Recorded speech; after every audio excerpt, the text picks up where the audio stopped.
Okay. It looks like it went back to recording. I'm just looking at the timing of Skype real quick. Yeah, we've lost we lost about 30 seconds there. So if, okay. So I'll start with Rome, Okay. Julius Caesar.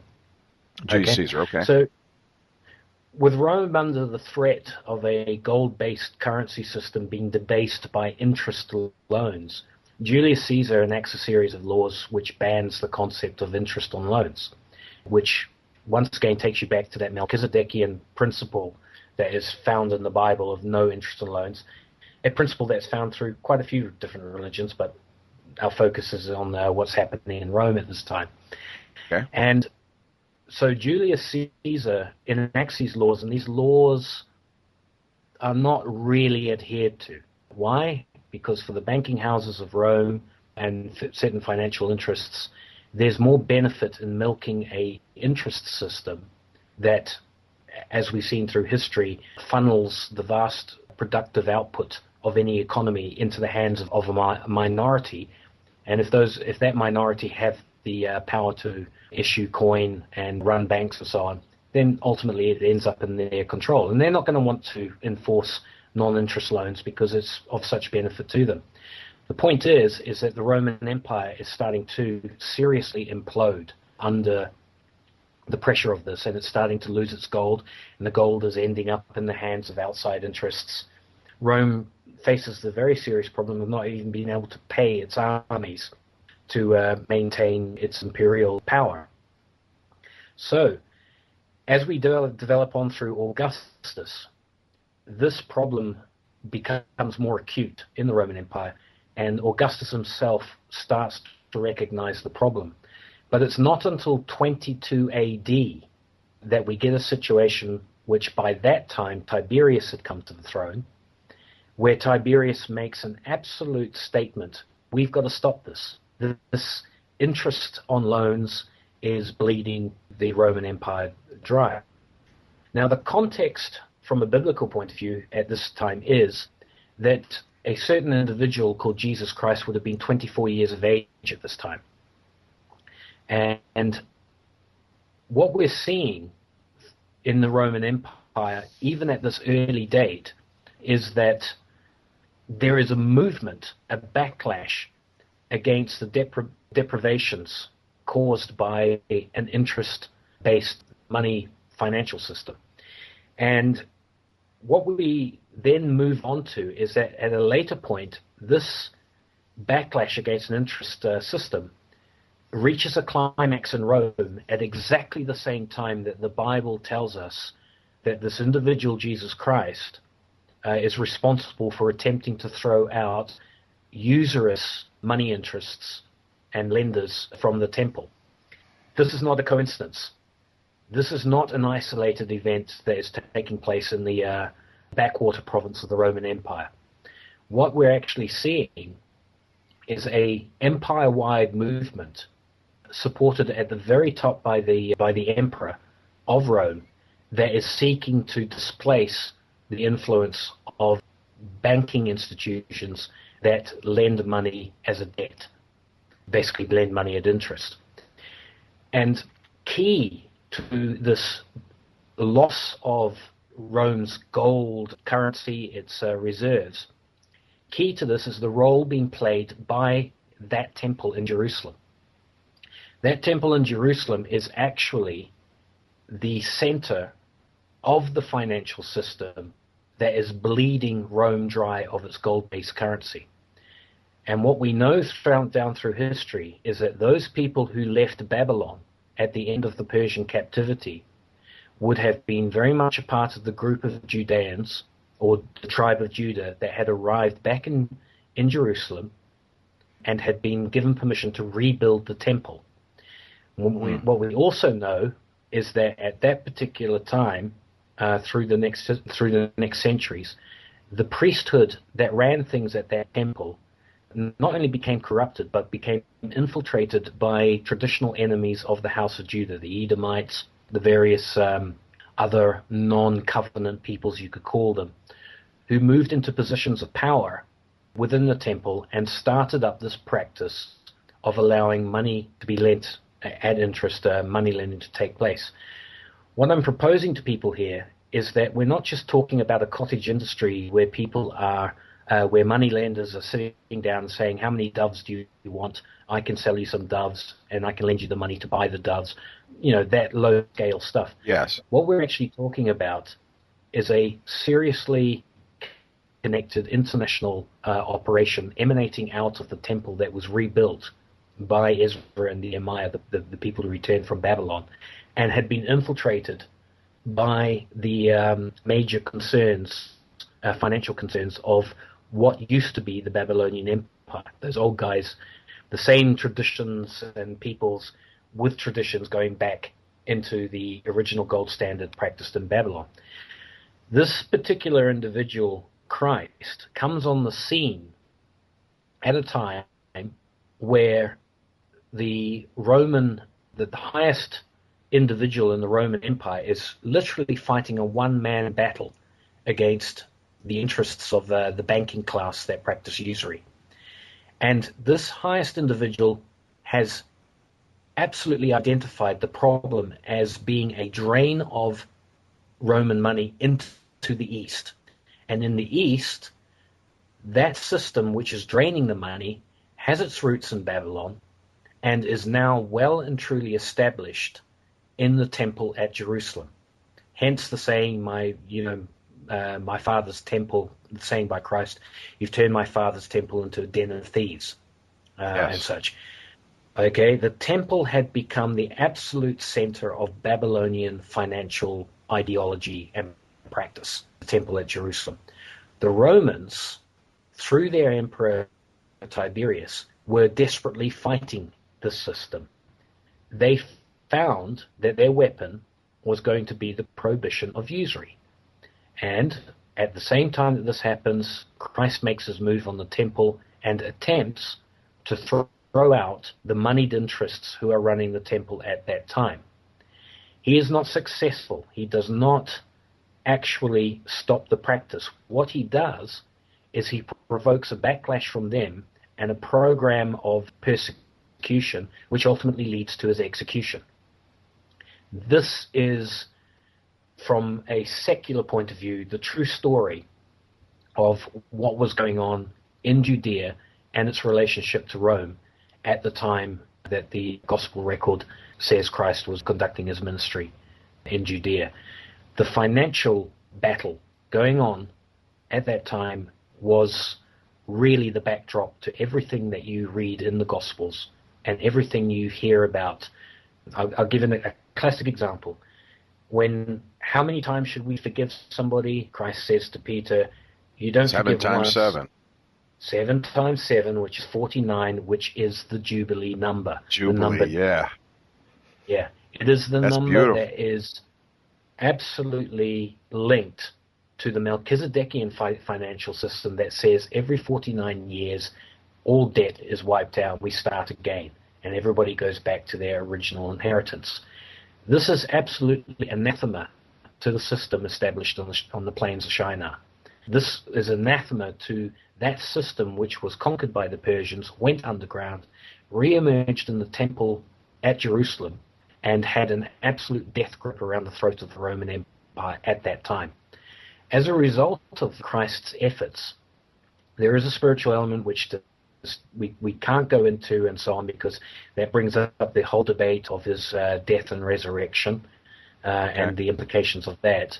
But nonetheless, the dominoes were starting to tumble for the financial institution that was at the temple in Jerusalem. And after Christ's death, and I say this with all due respect as a believer in Christ, after his death and his supposed resurrection, something I do believe, but for those that just want to take a secular viewpoint on what's going on, what we have is a cascading series of events, financial, political events, that nearly ripped the Roman Empire apart. All right? Tiberius back in Rome absolutely sticks to his guns. There will be no interest, but he makes the fatal mistake of giving these guys 18 months to get their house in order before that rule comes into effect.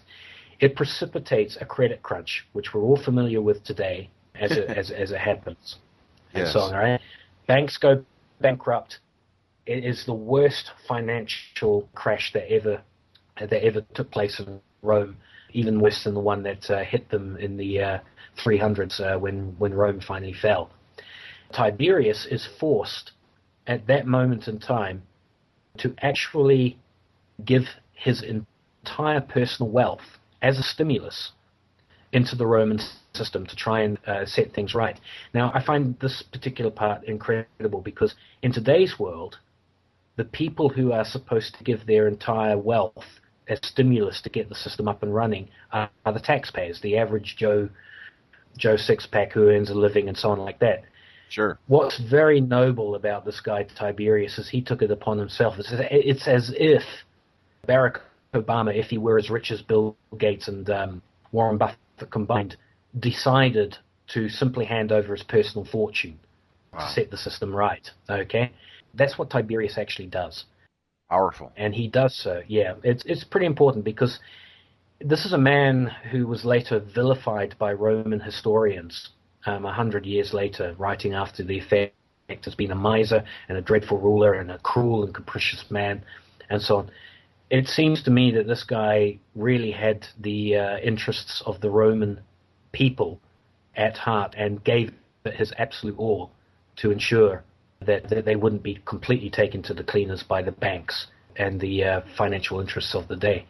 However, what we find at this time is that the conflict between the Roman Empire, as represented by Tiberius, and the financial interests that are in hock to the lending institutions controlled at the temple in Jerusalem. What we find at this particular time is that outright war breaks out. And for Christians who know the prophecies of Matthew chapter 24, with all its talk about nation against nation, diverse earthquakes, and dreadful times that would happen, these prophecies were largely fulfilled. And I do believe that there is an echoing effect of prophecy, so they can actually apply to a later date as well. But at that time, what actually happened in your... Are you right, Mark? Oh yeah, no. That when you said that, that had an effect on me.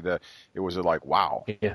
It could have echoing effects in history. That's a pretty sure cyclical idea. application. Yes, cyclical application, and I'll explain when it comes to actually Christ's work at the temple. Okay. As it pertained to that time. But with the execution of Christ at that time, Tiberius having released his personal fortune to stabilize the Roman financial system, and the subsequent movements, what you find is that the province of Judea enters into the most horrific period of its history ever. The Holocaust that swept that part of the world is absolutely unprecedented. Anybody who reads Josephus and so on, the atrocities, the genocide, the famine, and the actual earthquakes that took place at that time made a misery for the people. It was the end of the world. And of course, it all culminates in the destruction of the temple at the hands of Trajan in 70 AD, the seminal moment that leads to the diaspora of the Judaic religion and the practices of that religion throughout the world. And that is a period of time, 40 years roughly, after Christ's death, 37 years, in that period of time, that we see the consequences of a financial system that refused to give up debt as required by the Roman emperor and so on, but persisted in its practices and ultimately imploded, leading to this shocking chain of events that spilled over into the geopolitical realm. Now, in going back to what Christ was actually attempting to do, he said that he made a prophecy that he would pull down the temple and build it up in 3 days. 3 days, yeah. What we know is that he was referring to his act of forgiveness for all debts, including financial, if you could call it that, but all debts. His idea was that his death and resurrection would rebuild a new temple, one that exists in the hearts of men and those that would follow his principles and the laws that he represented, the laws of forgiveness, the laws of financial forgiveness, spiritual forgiveness, but just basically this idea of forgiveness rather than holding people in perpetuity in debt. Now, that reference to a new temple that he's talking about has as much, in my opinion, a reference to a new financial system of equitable weights and measures, an equitable money supply, as it does to anything spiritual based on that somebody's personal salvation and so on. What Christ is pointing to is that the kingdom of God, as he saw it, is based on a set of laws where weights and measures are not unequal. And he particularly uses the temple, the corrupted temple at that time, to make his point about what he was trying to destroy, what he was trying to bring back.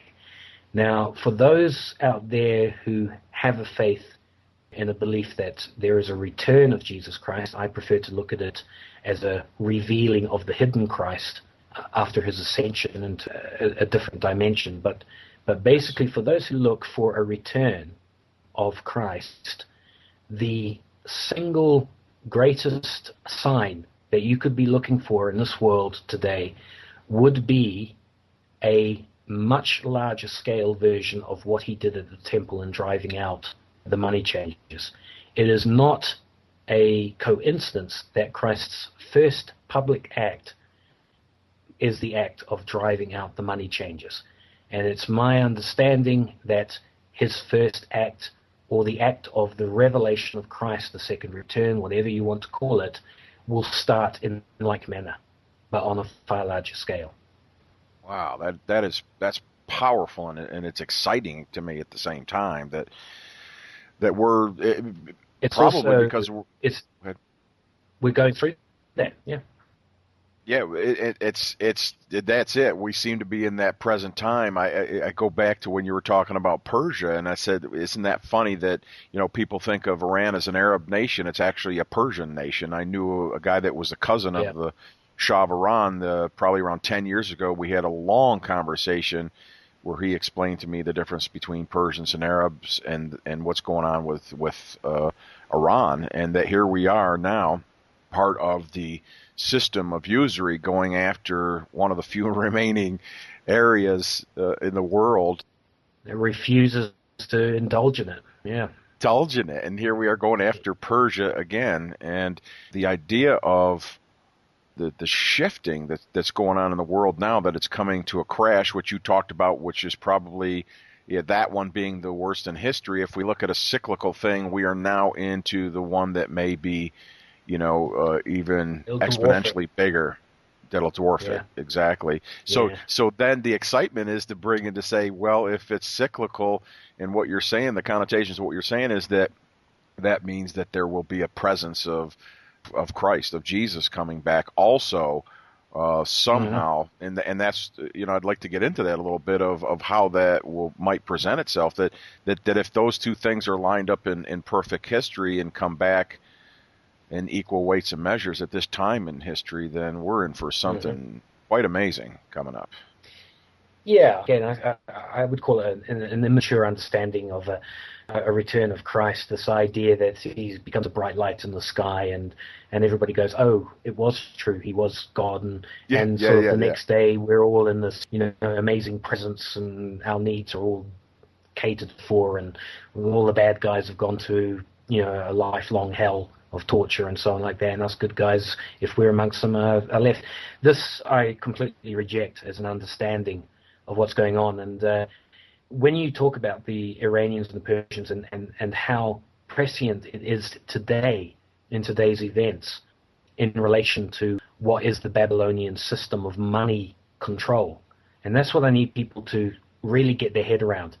Babylon becomes the symbol of financial control based on debt-based money, all right?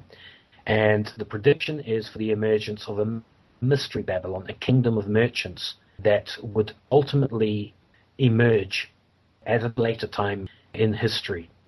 And that this mystery Babylon, which simply means hidden Babylon, they're non-overt empire like Nebuchadnezzar or anything, it just means that they're hidden behind the scenes, all right? That's what Mystery Babylon. Not that they had some secret mystical knowledge or anything like that.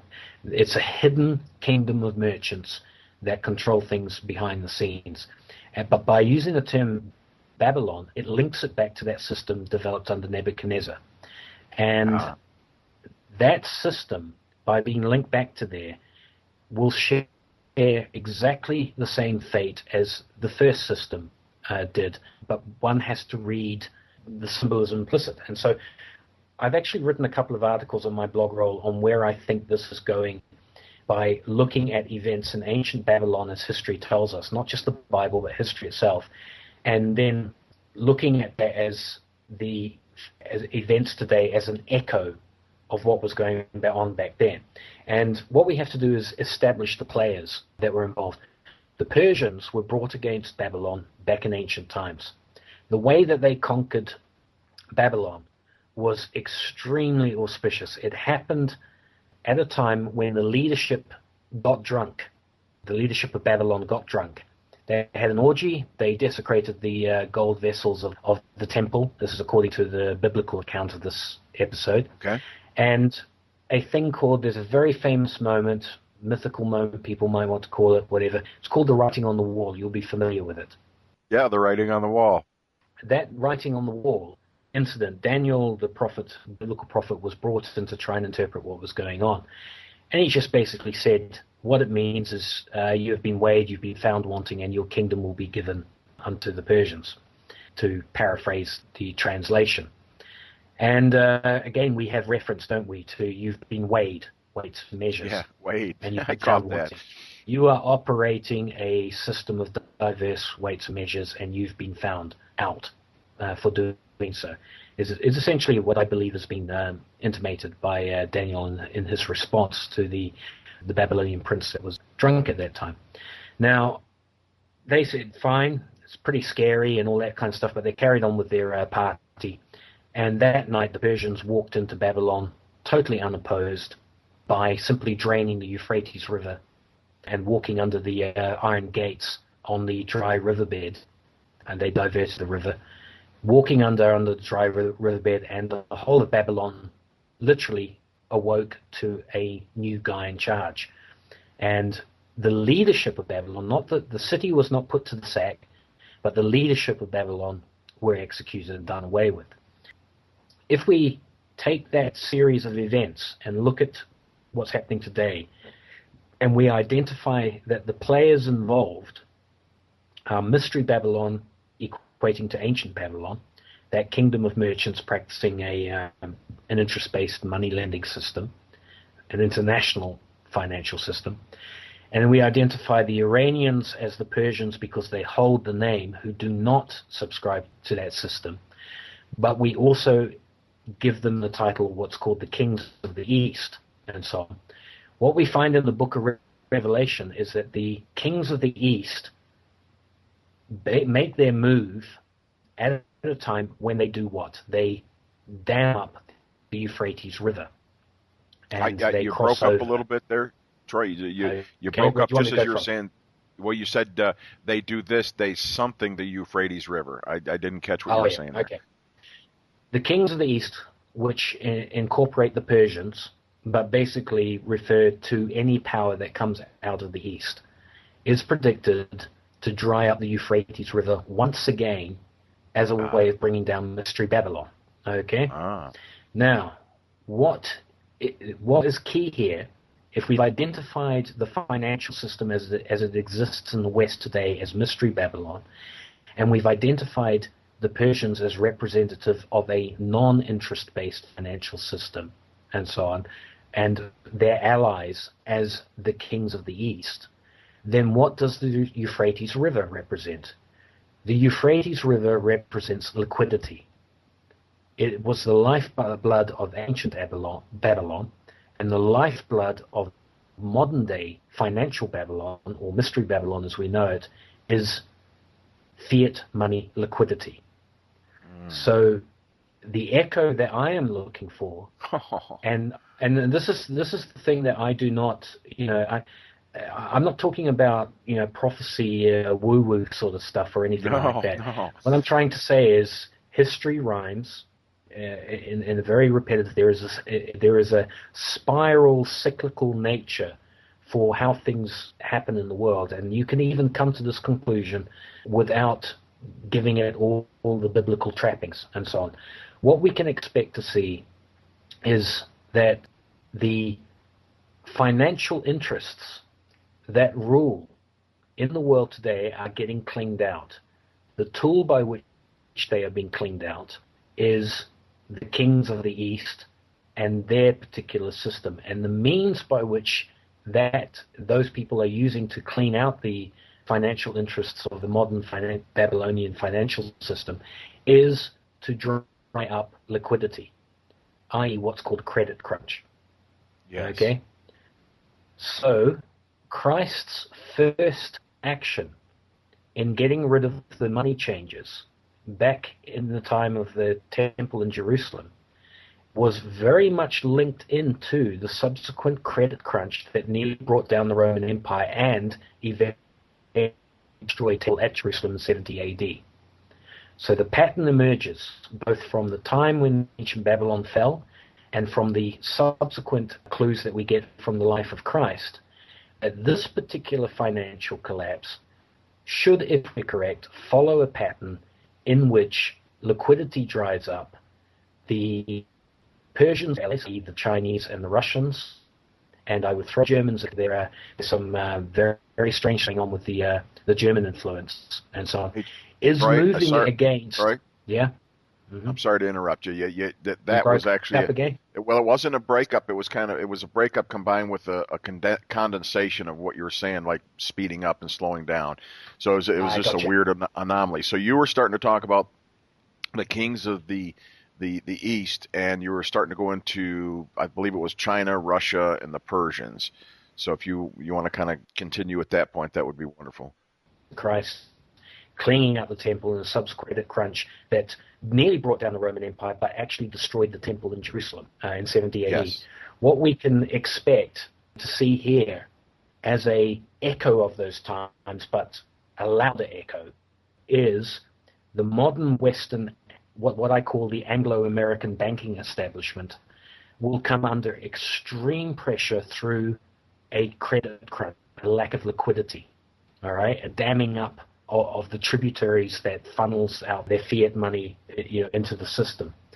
The forces that are bringing them under pressure in doing so, besides their own implosion under their own system, will be the ever-burgeoning conflict with the Iranians. But that conflict will actually extend to the Russians and Chinese, who have vested interests in the mineral wealth of Iran and just basically long-term ties with that. I would throw the Germans actually in amongst them. I think the Germans are playing a very canny game at the moment and so on against the Anglo-American establishment. And I would say that the combination of events should shape up to see that shift in power, a shift in power towards Germany, Russia, China, as represented symbolically by Iran being the focus of the eye of the West, with the implosion of the financial system that we have enjoyed in the West, that I call the Anglo-American banking establishment. But I see that as the cleaning of the temple, and I see that as the potential that when that temple is cleaned of the Anglo-American banking establishment, that we will then be released, as in a jubilee, in exactly the same way that Cyrus of Persia, the king of the East, released the people of Judah to go and rebuild that temple. So I believe that's, if there is anything to be gained from studying history as a guide to what we're going through, I think that's where we're at in the greater scheme of things. And Christ's first act at the temple primarily was a signal, if you look in I think it's in the 18th chapter of Revelation, it's near the end, it says Christ is the essence of prophecy. And so the key is given to you that in looking at the life of Christ, everything he did actually had prophetical significance as much as moral or legal significance. All right?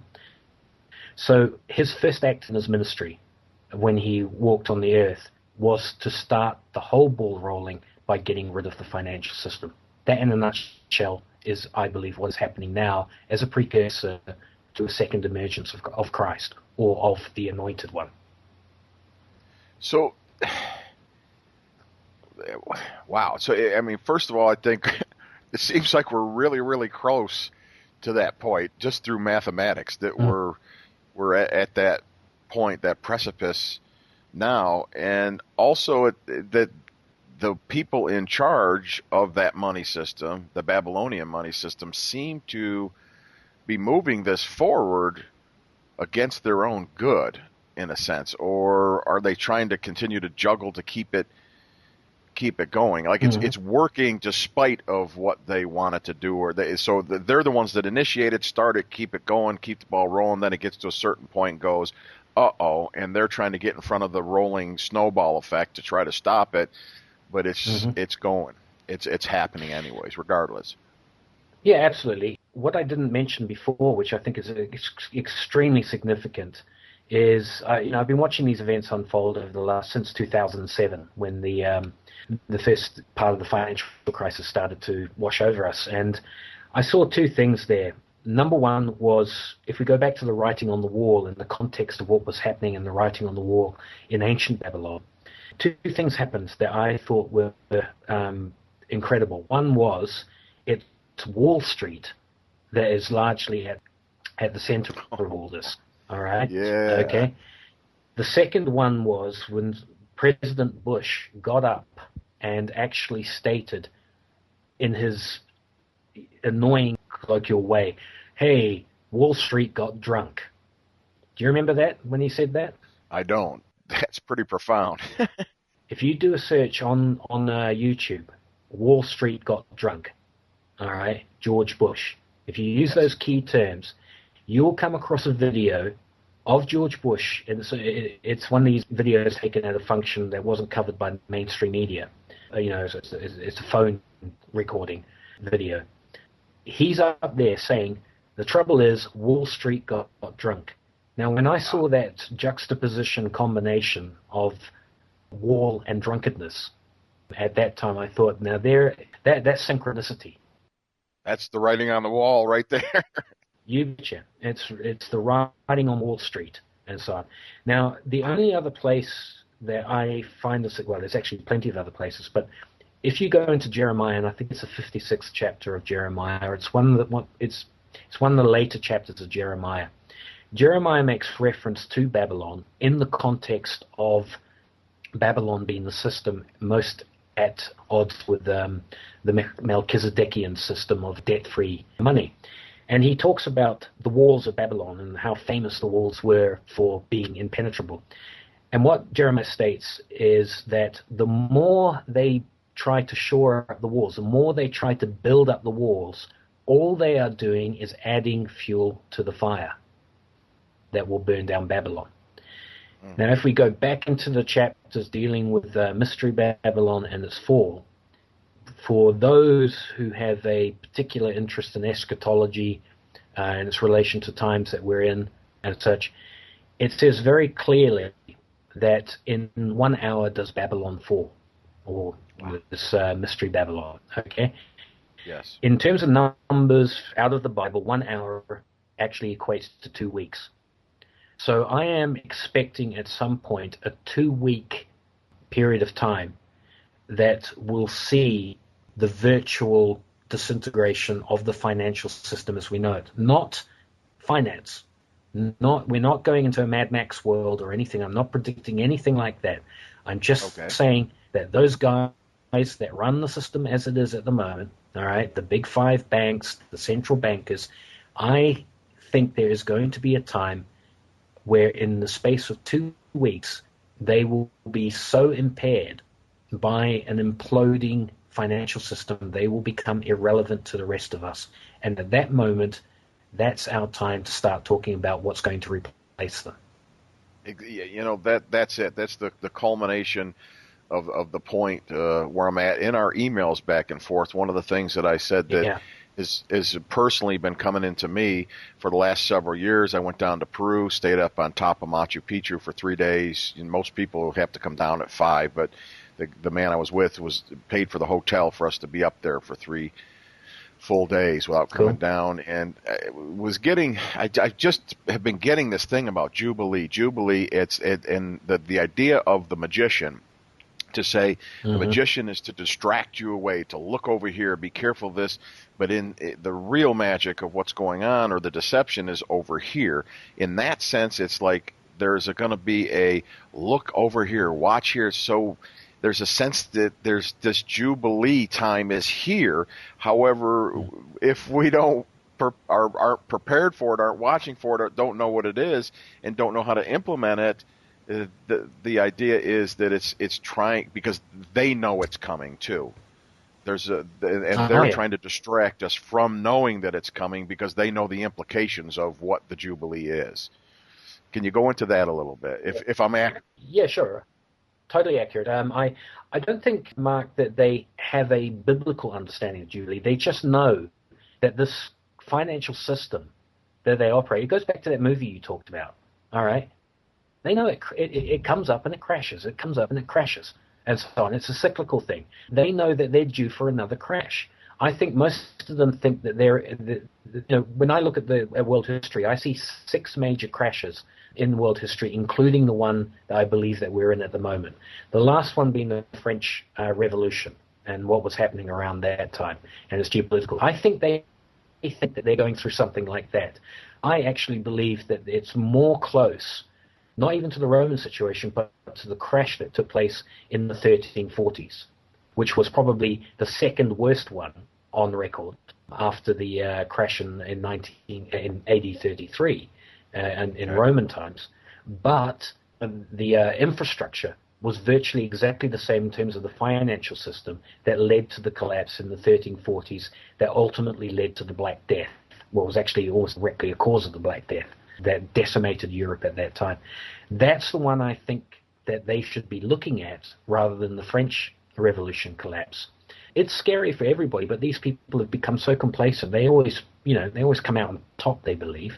They always get to do it sort of again at a later stage, and maybe this time whatever quasi-esoteric interpretations of Saturn worship they have, maybe this is what they're hoping will trigger their golden age and evolutionary leap into the new human. But I don't believe that to be the case in fact, and I think that there is a much deeper esoteric tradition going back to Melchizedekian values that was aware that humanity would go through this process, but it would ultimately end up where we're at now. And to put it mildly, God will have his Jubilee, irrespective of the plans of man and beast, Yeah.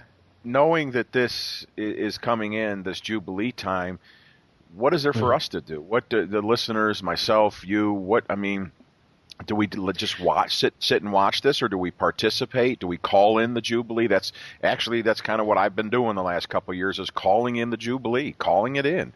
And it's a duty as a Christian to point the finger, as John the Baptist did in his time, and say, you are doing things wrong. This is what Elijah was all about, throwing the accusing finger, where judgment goes back to the laws of God, not your own ideas of judgment, but back to the laws of God. So, yes, we do have that to put that out. This is the watchman role, the blowing of the trumpet to allow people to have a knowledge that something is coming, and it is a consequence of rebellion against God's laws, not a consequence of divine intervention. God's had enough and he's going to throw a few thunderbolts around. It's simply the consequences of our own folly are upon us, and so on. Let those who have wisdom understand. Now, I think that the response for those people who are not implicitly geared towards trust in the financial system as it is, even those who are not Christians, even those who don't go with the biblical idea and so on, the key to this knowledge of Saturn, death cult, everything we discussed about planets flying around, ancient times, impacting events in ancient times, impacting on now, the key thing that you can take away from this is to be ready to change your mindset. It is to have a complete and utter a change of idea on what you put your trust into. Now, for Christians, I would suggest that it starts on a personal basis with observing the Sabbath. All right?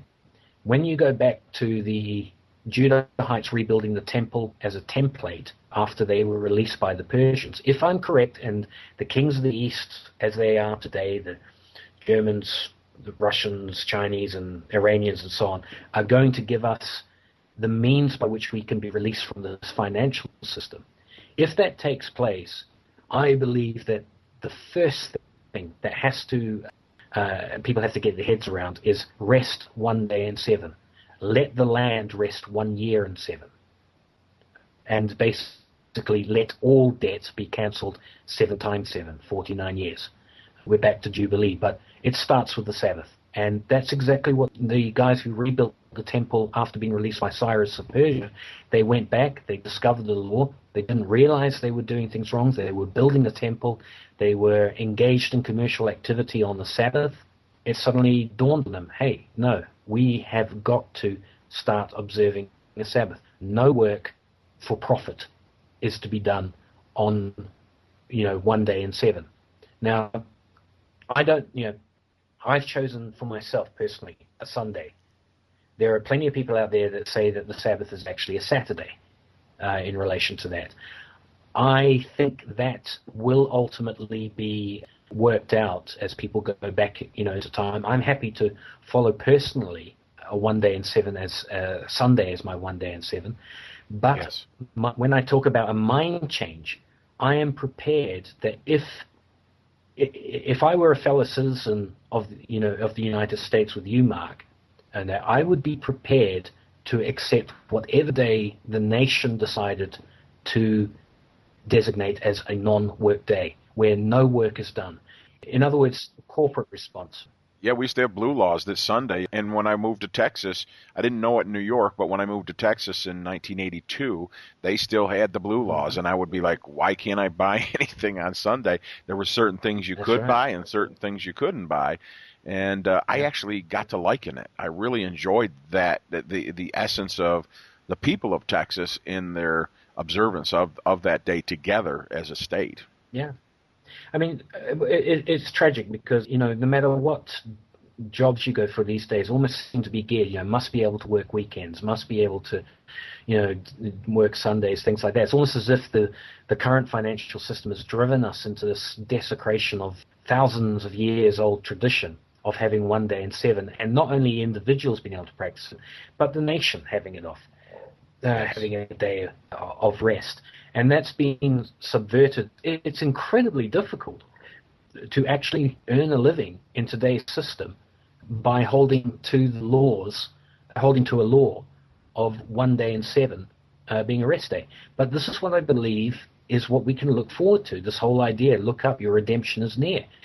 If the system does implode, and if it does go crazy in a week, don't be fearful, because we can then start to apply these principles, and I believe that these are principles that they're not spiritual in nature, they're just practical. They benefit anybody of any belief system or anything to have 1 day off. And it will certainly benefit our agricultural system, our planet as a whole, to take the 1 year in 7 off, where no harvest is taken from the land. There was the 7 years also. There's with the Jubilee, there's the 49, but then there's something that occurred every 7 years, and then once every 7 days there was a rest for the land. Again, don't plant this year. Let the land rest. Save up enough. That's the whole idea of taking your 10% or taking a tithe or putting out the so that when that year of rest came, you would be able to sustain yourself for that year in your farm. For myself, I marvel when I started to approach biblical study as just simply an exercise in looking at an economic system as a way of doing things. When I read passages where Christ said, "My burden is light," and so on, it dawned on me. I grew up in New Zealand. New Zealand is a pretty socialist-oriented country with welfare and so on like that.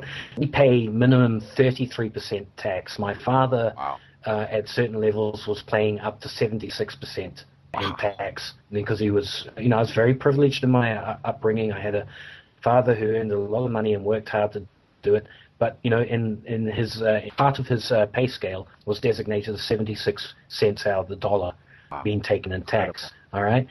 Now, when you've got that, and then they add sales tax, they add, all kinds of other taxes in there. They take the bite of the cherry not once, not twice, not 3 times, up to 4 times.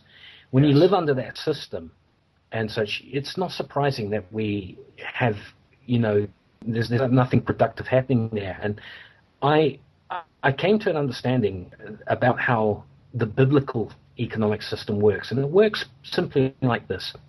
The land that you work, you never actually own, you lease from God. Now, the system there is that whatever you produce from the land, whatever you harvest, and that goes to mining and agriculture. So whatever animals you breed, whatever plant crops that you take, corn, whatever it is, orchards and so on, and whatever you mine, gold, silver, copper, or anything, you are required to give 10% of that to an administrative body, which in ancient times was the Levite priesthood. But you are required to give that 10% of that, okay? If you cannot give 10% of the actual material items, it's too difficult to transport it, you can give 12% of its value in silver. That's where you get the silver barley standard, okay? And that gives you that extent. And so it goes into the administration. Now, the administration receives the actual commodity goods, 10% of, let's say a guy harvests a forest, okay? Yes. 10% of his logs go in to the administration system.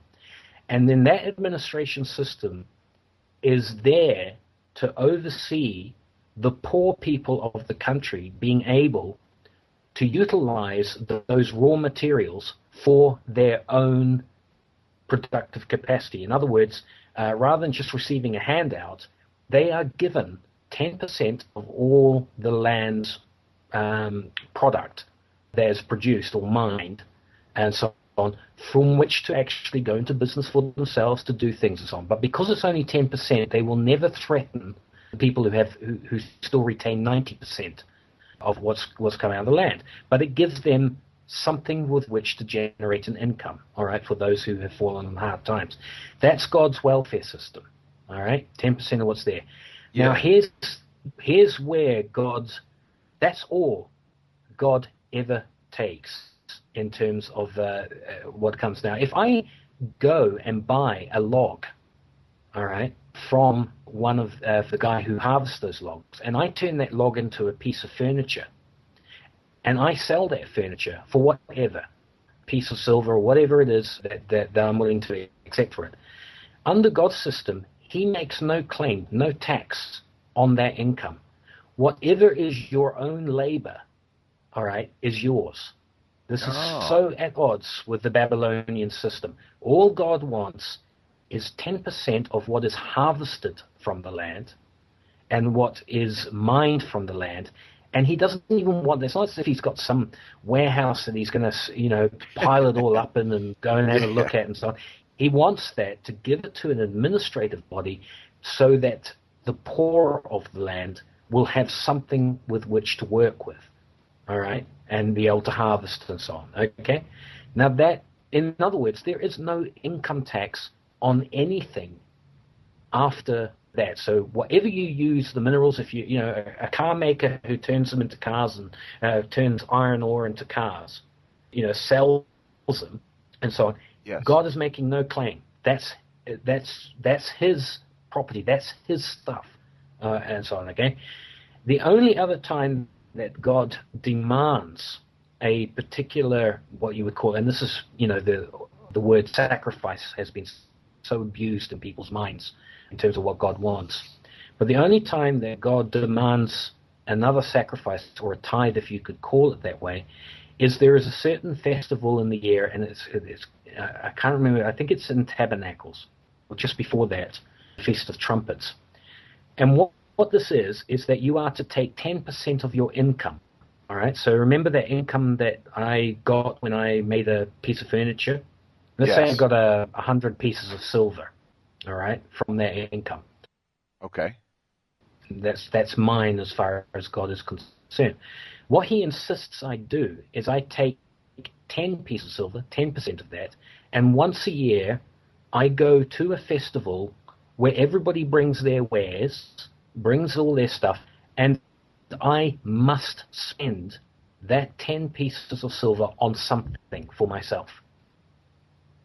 What he's doing, what God is doing, is he is providing an economic stimulus, all right, at a certain time of the year where you still get to keep what you buy for, but you are obligated. In other words, he stops you from over-saving, and he ensures that at least 10% of everybody's income re-enters the economy as a stimulus. Do you see what I'm saying? You don't lose that 10%. At a minimum, right? You don't lose the 10%. At a minimum, you benefit by what you purchase, but your society benefits by the you own that interaction. Purchase. That's exactly right. You own that purchase. You have every right. That purchase is yours. You still get 10 silver pieces worth of whatever you buy. All right? But that money goes in to circulation, and it's a stimulus to the economy. And essentially that's it. Now, the only thing that in a system like that holds it together is we come all the way back to this idea of law. Mark, you and I have discussed the importance of contracts, all right? Yes. And every individual, if I make that piece of furniture and I sell it to you, I am entering into a contract. And you and I have to both trust the terms of that contract. And so that's where we have to go and use a benchmark in order to formulate the terms of that contract. All right? And as a society, the only time government, if you could call it that way, gets involved, or other people get involved, and so on, is if you and I come into dispute. And then society has that benchmark with which to judge the dispute. All right? There aren't funny, stupid clauses here and there of subordination of debt if this happens and that happens, and so on. It's open, it's transparent, and, you know, if it turns out I have attempted to rip you off in some way or whatever, then basically all the laws of restitution come into it. Under the biblical system, there is no jail time for theft or anything. It's all done according to restitution, i.e., if I steal $100 worth of stuff from you, I have to pay back $300. In certain circumstances, up to $700, okay? If I can't pay that back, then I enter into indentured servitude until I have paid that back. But if the 7th year comes around, you have to release me from that debt anyway. Do you see what I'm saying? Now, is the 7th year 7 years in chronological time for everybody, or 7 years from the event? No, 7 years. If I got convicted 2 weeks before the 7th year event. Sorry, it's not the 7th year, it's the 49th year. Excuse me. Sure. So let's say 2 weeks before the first 7 years comes up. You cannot make me work in that 7th year. I then will work off the debt of the restitution once that 7th year has passed.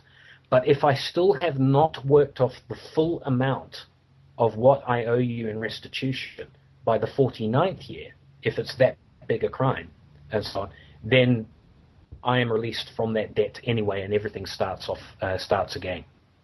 Okay? So in the 49th year, when that comes, everybody starts, it's reset. Start clean back at slate. zero. Clean slate. Beautiful. Total reset button pushed and such, okay? You know, it's a marvelous system from that point of view. The only area where people get, you know, conflicted and so on, of course, is this idea of the death penalty. And the reason the death penalty exists in biblical terms is that if you do something where you take another person's life, you owe that person a life, all right? But that person is not around to take that, you know, that debt, all right? Okay, so you can't pay it off in terms of money or anything like that, or anything. So an eye for an eye, a tooth for a tooth, i.e. the punishment befits the crime. If your crime involves the loss of life for another individual, then the only way that debt can be paid is via the loss of your life. Now, this is where Christianity is so incredibly unique, because within the legal frame of this system, if you and I were two brothers, and I committed a crime where I killed somebody, and I was sentenced to death under the system, you can actually step forward and say, I will die in my brother's place. Okay? Substitution or redemption of the person, okay, in terms of that. Now, this is the essence of what God is doing. God is saying, you've messed up. You broke your covenants, you broke your promises, you broke all the legal stuff that you were required to fulfill. The result of that is nothing more than a sentence of death. But because I am your father, I will suffer the death in your place. All right? That is the essence of the Christian concept. That's what is meant by redemption or salvation through redemption. You are being redeemed for something that law requires you to pay, but under the law, a relative can actually step in your place. Now, it's as if a judge sentencing somebody in America to the death penalty says, you are sentenced to death, and the guy goes, oh no, that's terrible, and so on, and then the judge gets up and says, yeah, but I'll go and suffer the sentence for you. Yes. All right? That's the forgiveness. That's unique in Christianity. Completely unique as a concept. I find it in the concept in no other religion. Every other religion, it's always a sacrifice to meet the approval of God, or it's just straightforward forgiveness and nobody pays the price anyway. Do you see what I'm saying? Oh, I know exactly what you're saying, and that's my personal belief knowledge system there, what you just described. I sometimes I don't know how it fits into the rest of the world, and I don't understand why the world hates that concept so much. I don't know. I get stymied with that to say, wow, this is the best news I've ever heard. It's good news. It's great news, and why is there so much resistance to it? And maybe that's not mine to know. I think I know where the resistance comes. It comes from this idea of the sovereign individual, because all most people would see is like, oh, hang on. So if he redeems me, then I'm in debt to him. What's the difference between that and me being in debt to the Babylonian banking system? Okay? All right? Great point. So that's basically where most people come at it, and they go, it's just another form of debt. All right? And so the debt, though, owed to Christ is simply this. What he's saying is, if I do this, or because I've done this, and you accept that I've redeemed you, all right, you are now obligated to live under my system, the way I do things. Yes. That's the only debt you owe. And it's then incumbent to look at that system, and when you see it, as I've just described, the 10% tax is nothing. It actually goes to help poor people in a way that empowers them. The tithe at 10% at the time of the Trumpets Festival, I think it's Trumpets Festival, again, benefits you implicitly. His yoke, or his demand that you follow his system, is so much easier than the crap systems that we've been creating as men, as mankind, over the years, that always degenerate into slavery, never-ending slavery, debt beyond belief, and so on. What Christ is saying, which system do you want to live under? That's all it is. But most people still seem to think that if they can get out of Babylon's system, and they agree, oh, it's a terrible system, yep, Troy, you're dead right on that one, and so on, and I'm going to go off, once I'm out from under, I'm going to go off and I'm going to create my own system. And my response to that is, you're just repeating the same flaw that has been dogging us all the time. Yep, you are going back to the Garden of Eden. You know, back to the Garden of Eden. Is, I'm going to do it many different ways. Many different ways. Yeah, I'm going to set myself up as self-judge, self-God, and so on. Okay, I've got the right. I am a sovereign individual. Well, no, you're not. I take exception to anybody who stands up there and says I am a sovereign individual, because the best way to prove that is say, okay, create food of your own thing. All right, no, Yeah. you've got to go out and you've Yeah. got to harvest land. You've got to be part of the system. Who has that system? Who's responsible for it? Who makes claim to it? Now, the Babylonian system makes claim to it and produces a system that leads to indentured servitude, perpetual debt for generation after generation after generation. Or there is another system that says, hey, at worst, every 49 years, all debt is wiped. Wow. Troy, this is just incredible. Let me stop you real quick. I want to make sure and take care of you. How are you doing?